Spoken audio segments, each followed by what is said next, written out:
سنوات. اشرح لي كيف. يعني كنت أسمع نعم. إذاعة المجد للقرآن الكريم. إذاعة المجد للقرآن الكريم. قناة المجد للقرآن الكريم. نعم. ومن كان شيخك في البداية حفظك القرآن؟ الشيخ ميزان وفقه الله. ما شاء الله. ماذا حفظت على الشيخ ميزان؟ حفظت 7 أجزاء من القرآن الكريم. ما هي 7 أجزاء؟ من الفاتحة نعم إلى الآية 10 بعد 100 من سورة الأنعام. ما شاء الله. من سورة الأنعام؟ نعم. ما شاء الله تبارك الله. كان هذا في أي منطقة؟ في الرياض. وبعد 7 أجزاء من القرآن أين انتقلت يا شيخ جهاد؟ انتقلت إلى المدينة المنورة. ما شاء الله. وحفظت الباقي في البيت. كيف؟ مع والدي. كيف حفظتك والدتك يا شيخ جهاد؟ كنت أحفظه عن طريق السماع. كيف؟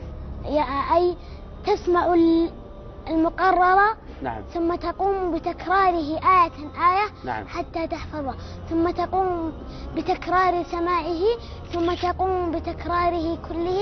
نعم. ثم تقوم بتسميعه عند والدتك أو والدك، ثم إذا كان عندك شيخ نعم. فتسمعه عنده، وهكذا في اليوم التالي، وتراجع الوجه كامل. ما شاء الله. كم كنت تحفظ تقريبا في اليوم؟ نصف وجه. نصف وجه يوميا تحفظ نصف وجه؟ كنت أحفظ نصف وجه. نعم. ووجها ووجهين حتى نعم. أتم الله علي. ما شاء الله. ما شاء الله. أتم الله عليك بحفظ القرآن، وهذا أعظم كنز الله سبحانه وتعالى يعطيه للإنسان.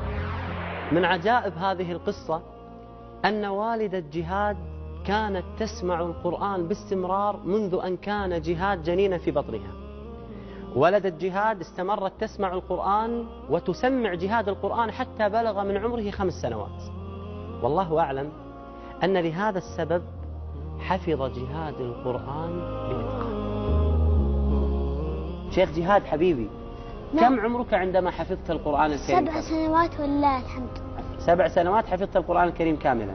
نعم. والآن أنت تراجع القرآن مع من؟ الآن أراجع مع نفسي. مع نفسك أنت تراجع القرآن؟ نعم. كم تراجع في اليوم؟ تقريبا 3 إلى 5 أجزاء. هل التحقت بشيخ من المشايخ تقرأ عليه القرآن؟ التحقت أولا نعم. بعد حفظ القرآن بالجمعية الخيرية لتحفيظ القرآن الكريم. نعم. ثم التحقت بدار الفرقان. نعم. لتحفيظ القرآن وتعليمه. حصلت على إجازة إلى النبي صلى الله نعم. عليه وسلم؟ صلى الله عليه وسلم. ما هي الإجازة؟ سند. سند إيش؟ في حفص؟ نعم. كم سند أخذت الآن؟ الآن أخذت سندا في القرآن. نعم. وسندا في الجزرية، وسندا في تحفة الأطفال. ما شاء الله. ما شاء الله تبارك الله. شيخنا اقرأ لنا شيء من تحفة الأطفال. عدد أبيات هذه المنظومة 61 بيتا. البحر الرجز. بسم الله الرحمن الرحيم. يقول راجي رحمة الغفور دوما سليمان هو الجمزوري. الحمد لله مصليا على محمد وآله ومن تلا. وبعد هذا النظم للمريد في النون والتنوين والمدود.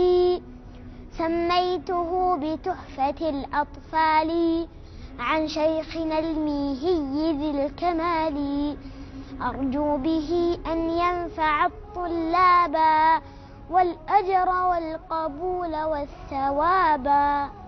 ما شاء الله. ما شاء الله تبارك الله. ماذا شعرت عندما حفظت القرآن؟ شعرت بفرح كثير. نعم. ما شاء الله. وكيف كانت فرحة الوالد والوالدة عندما حفظت القرآن؟ كبيرة. ما شاء الله. ما شاء الله. فرت همومي وانشرح قلب مهموم لما تليتك كل الأحزان فران. يا محكم القرآن يا مسكم ختوم أنفاسي من دونك أبد ما استقر. شيخ جهاد. نعم. أريد أن أختبرك في القرآن. لا حرج. لا حرج. نعم. جاهز؟ نعم. أنت شيخنا وحبيبنا، المفروض أنت اللي تختبرني، ولكن اسمح لي أني أنا أختبرك. لا حرج. الله يبارك فيك. بدأت في اختبار الشيخ جهاد في القرآن، ولكن كان اختبار الشيخ جهاد خاص جدا، تبارك الرحمن، كان حفظه للقرآن متقن. أسأل الله سبحانه وتعالى أن يحفظه ويحميه. آية 34 في سورة الأعراف. أعوذ بالله من الشيطان الرجيم. ولكل أمة أجل فإذا جاء أجلهم لا يستأخرون ساعة ولا يستقدمون. آية يا شيخنا 171 من سورة آل عمران. أعوذ بالله من الشيطان الرجيم. يستبشرون بنعمة من الله وفضل وأن الله لا يضيع أجر المؤمنين. أكمل.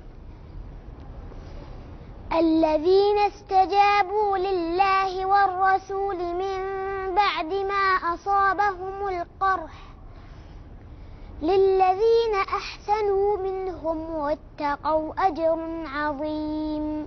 هذه الإمكانية وهذا الإتقان لا يأتي إلا بجهد كبير جدا. أولا الإخلاص، ثم التوكل على الله، ثم جهد الوالدين. الولد كفيف، الولد كان صغيرا، ولكن بفضل الله سبحانه وتعالى تبارك الله اجتهد الوالد فوصل إلى هذه الإمكانية. عبرة لكل شخص يشاهد هذا النموذج الرائع، ما شاء الله تبارك الله. قرآننا نور مبين للعابدين مدى السنين، نور على نور لنا درب السعادة كل حين، منه شفاء للصدور برهانه بين السطور، وشفيعنا يوم النشور جاء على الوحي الأمين.